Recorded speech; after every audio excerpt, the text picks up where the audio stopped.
We're standing on the west side of Alcatraz Island, which is the site of what was reported to be Alcatraz's first escape attempt. Now the date is April 27th, 1936. And inmate Joe Bowers, number 210,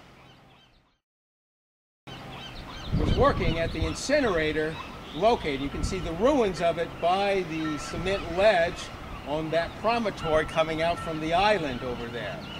Now apparently Joe Bowers took his chance, started to climb the fence, and managed to get on the barbed wire overhang. In fact, you can see the poles of the fence right there still standing.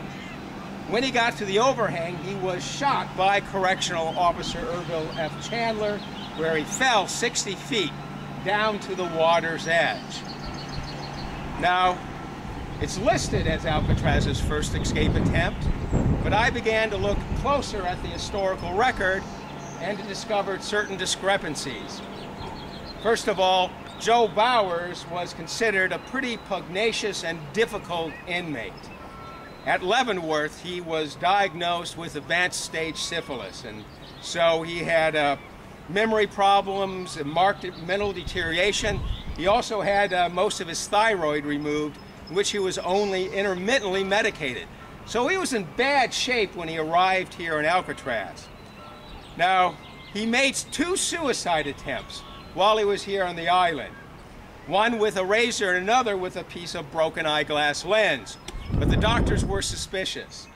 Both wounds were actually very superficial, and they wondered if Joe was being hysterical again. He was a big whiner, he complained all the time, he cried frequently, so they really didn't take him seriously. So he made that climb on the fence at 11 a.m. in the morning. Now the guard tower, you can see the purple flowers over there near the chain link fence. You can rise up at the level of a pillbox coming out of the back wall, which is the recreation yard. So as you can see, the guard tower was literally perched above him, not more than 100 feet away. So the question is, was it actually an escape attempt, or, as most Alcatraz historians believe, was it suicide? And obviously there's a lot of evidence to support this claim. But I think it becomes even more complicated than that. I discovered through the course of my research that Joe Bowers discovered that he was actually a citizen to another country, and he pleaded to be deported from a number of prison officials.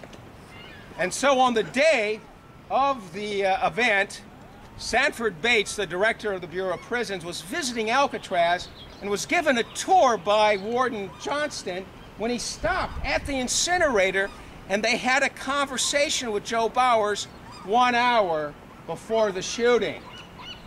I think it's likely that Bowers had pressed the director, as he had pressed both wardens, about deportation, and was simply brushed off. Now, shortly after this, Bowers was then approached by several other inmates who egged him on to climb the fence. They saw that Bowers was upset, and they suggested, well, why not, Joe? Climb that fence while the director is visiting. What a great way to stick it to the warden. So they egged him on.